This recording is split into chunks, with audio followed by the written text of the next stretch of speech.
For me, never giving up meant just that. I mean, every single day when I woke up, I thought, today's the day.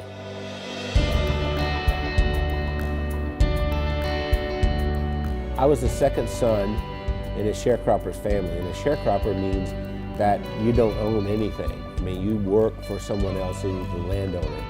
We had practically nothing. Everything was hand-me-downs from someone else.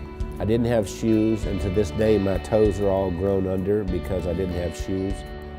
I remember I had this encounter with my mother, and I said, you know, tell me you love me, and she didn't do it. And so I went down and I sat on this creek bank, and I thought, you know what? I don't care if anybody loves me, I love me.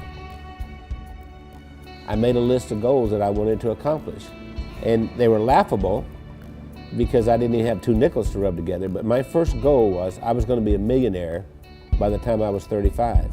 Number 2, I was going to have food to eat because we were always hungry. I mean, my little brother and I used to make mud pies to stop the hunger pains, and I was going to travel all over the world. Those were my goals.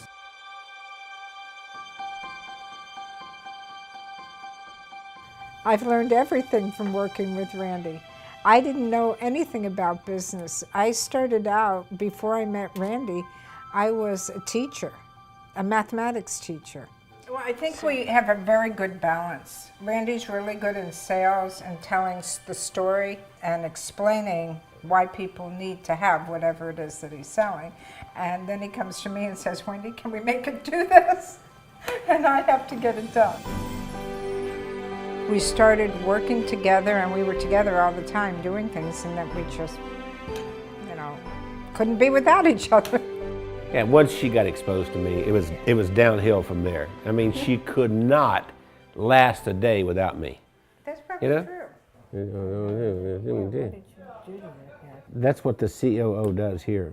Does hair? She preps me. Spit on it, honey, like you used to do. I never spit. We retired a few times. Did he tell you that? We've tried retirement 3 times, but we never figured out exactly how to do it because we've worked all of our lives. We took a year and we traveled around the world. Then when the decision of the day became, where are we having breakfast? I thought, we're in trouble. If I were giving you advice and you were meeting Wendy for the first time, I would tell you, don't get your feelings hurt if she uses her phone while she's meeting with you.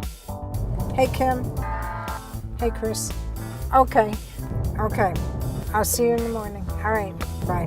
Bye-bye. I kind of feel like a triage nurse at a hospital. And every week I go in and I reprioritize. No, I'm not approving that. I think what drives Wendy is her desire to be the best and provide the best of service to everyone. Awakened at 2:30 in the morning, and I hear this little click, click, click, click, click, click, click, click. And it's Wendy over there looking something up at 2:30 in the morning. And I'll say, why aren't you sleeping? You can do that tomorrow morning. We are the definition of entrepreneurs. And we don't like doing one thing at a time. We have to do a lot of things at the same time. It's not just Randy and Wendy doing all this work. The whole team, every single one of us works round the clock. Hey, gorgeous. Listen, Bernice has been with us for what, 5, 6 years? 6 years. Yes. And we love her to death. And I love you guys. Yeah. Randy leads with his heart. And he's the most incredible person I've ever met. He's gone through so much in his life. And I believe that I'm going to make me cry here.